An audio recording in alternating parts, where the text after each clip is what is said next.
Hey everyone, welcome to judiciary plus. हम discuss कर रहे हैं CBI assistant public prosecutor and public prosecutor की प्रीवियस ईयर पेपर और करंटली हम डिस्कस कर रहे हैं 2017 के पेपर। तो हमने अपने लास्ट सेशन में क्वेश्चन नंबर 100 तक कंप्लीट कर लिया था। आज के सेशन में हम रिमेनिंग 20 क्वेश्चंस जो हैं माइनर एक्ट से रिलेटेड वो डिस्कस करेंगे। तो चलिए without wasting any further time start करते हैं अपने क्वेश्चन नंबर 101 से। तो हमारा पहला क्वेश्चन है वो हमें बता रहा है which one of the following is the punishment for cyber terrorism in the technology act of 2000। ठीक है, तो साइबर टेररिज्म की जो पनिशमेंट है इंफॉर्मेशन टेक्नोलॉजी एक्ट में वो क्या दे रखी है। तो जो हमारी पनिशमेंट है ना वो इम्प्रिजनमेंट फॉर लाइफ दे रखी है इन आईटी एक्ट 2000 में साइबर टेररिज्म के लिए। And this is the single section जिसमें इम्प्रिजनमेंट फॉर लाइफ के जो है पनिशमेंट दे रखी है। So the right option is option number B. तो हमारा अगला क्वेश्चन है question number 102। Which of the following section of information technology act 2000 was were dealt with in the Shreya Singhal versus Union of India case.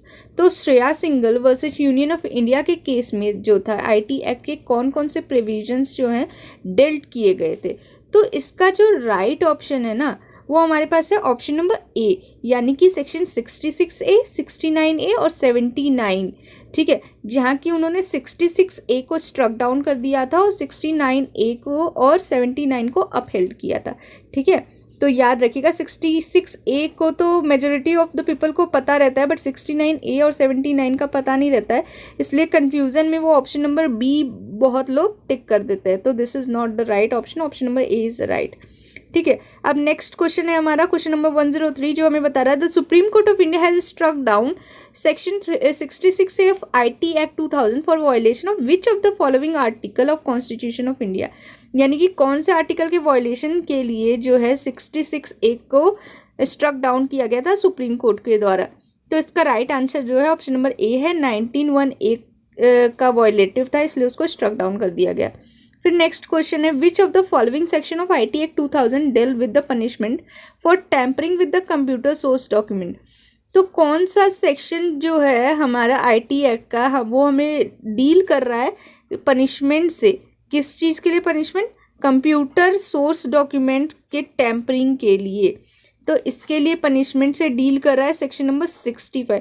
तो section number 65 जो है वो deal करता है punishment for tampering of computer source document. Option number B is correct.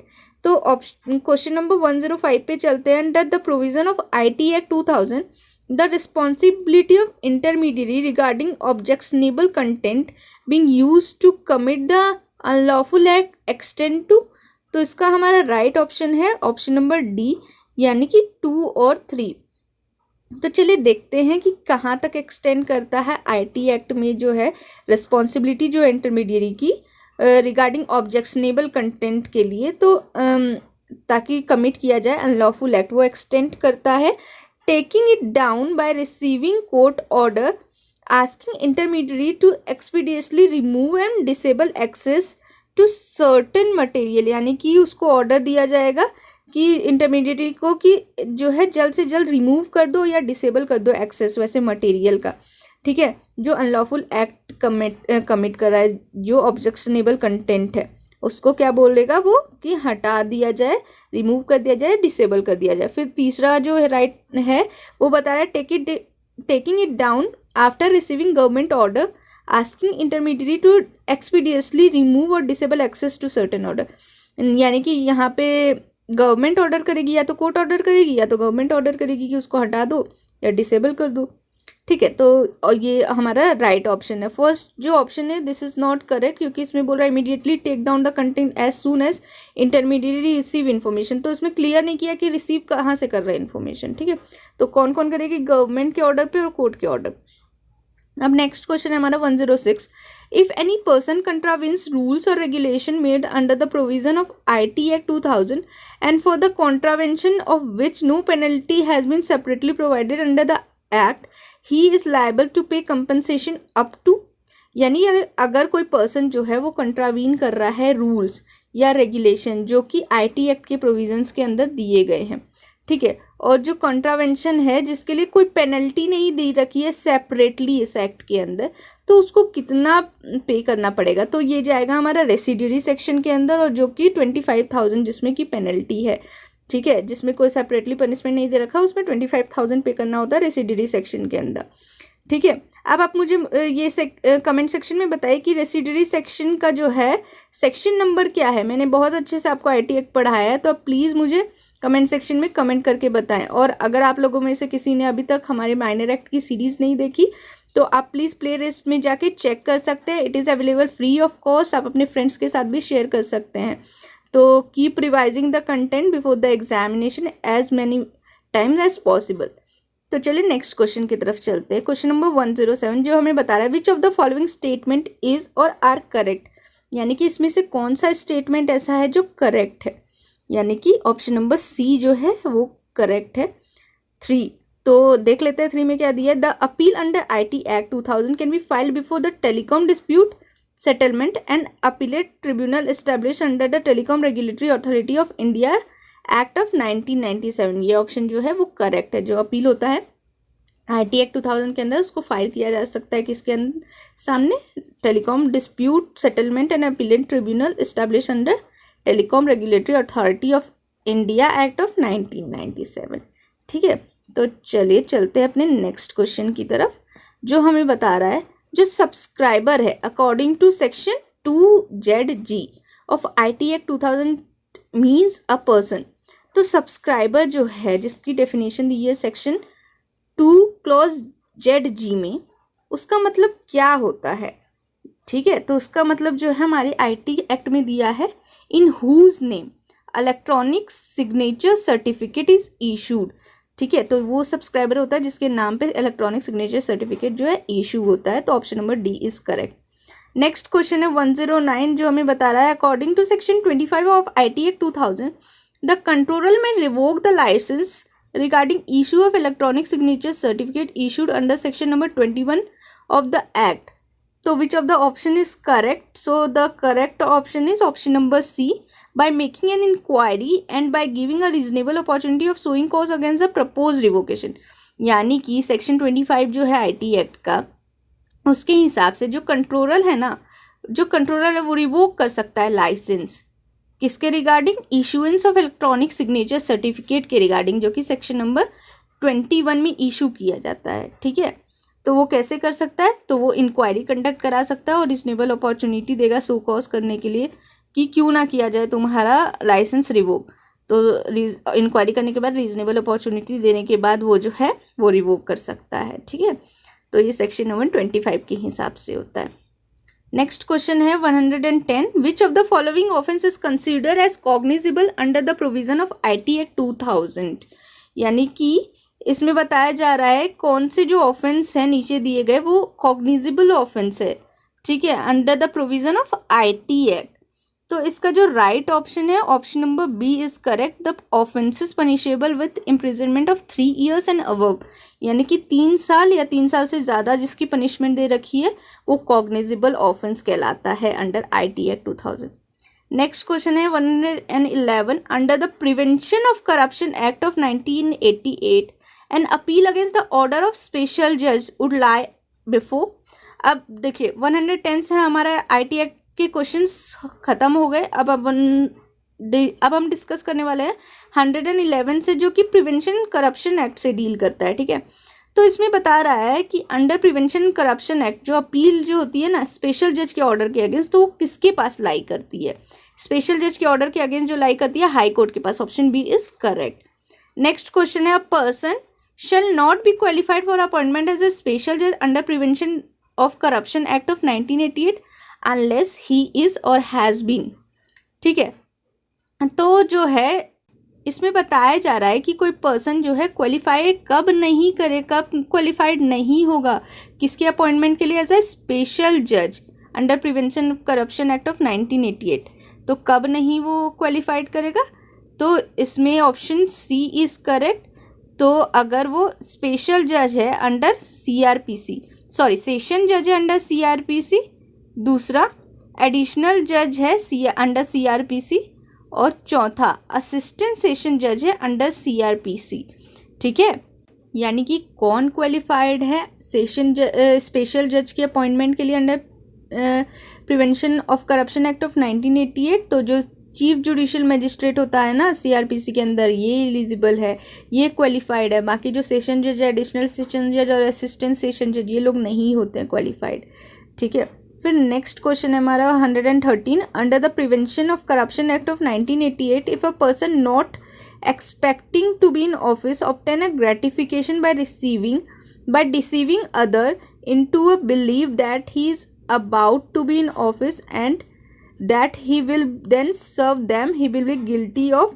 तो इसका जो right option है वो है चीटिंग। वो चीटिंग के लिए गिल्टी हो जाएगा। अगर कोई पर्सन जो है उसको एक्सपेक्ट नहीं किया जाता ऑफिस में, वो फिर भी कोई ग्रेटिफिकेशन रिसीव कर रहा है किसी को धोखा देके, डिसीव करके, इस बिलीफ पे कि वो जो है ऑफिस में आने वाला, is about to be in office और ही विल सर्व देम, और या तो वो उसको क्या करेगा, सर्व करेगा। तो फिर ये धोखा देके कर रहा है, तो इसका मतलब ये क्या है, चीटिंग के लिए पनिशेबल है। फिर 114 हमें बता रहा है any person charge with an offence punishable under prevention of corruption act of 1988 shall be competent witness for a defence under section 21 of the act but he shall not be called as a witness except at his own request. यानी कि अगर कोई person जो है prevention of corruption act के अंदर, वो जो है वो अपने अगेंस्ट भी अपने लिए कॉम्पिटेंट विटनेस होता है। ठीक है, कब होता है, जब अपने वो खुद के रिक्वेस्ट पे वो बोला जाए, तभी वो जो है वो कॉम्पिटेंट विटनेस बन सकता है, अदरवाइज नहीं बन सकता। और अगर उसने कोई आंसर नहीं दिया तो इसमें ये प्रिजम्पशन नहीं राइज होगा कि उसके अगेंस्ट ही एविडेंस था इसलिए उसने नहीं बोला, तो ऐसा भी कोई प्रिजम्पशन रेज नहीं कर सकते हैं। ठीक है, और उसको तभी बुलाया जाएगा जब उसने खुद से रिक्वेस्ट किया है कि मैं विटनेस बनना चाहता हूँ, तभी वो कॉम्पिटेंट विटनेस है। Then question number 115, the punishment for abetting a public servant for taking gratification is punishable with the punishment of imprisonment for a term of not less than 3 years and which may extend to 7 years and also with fine।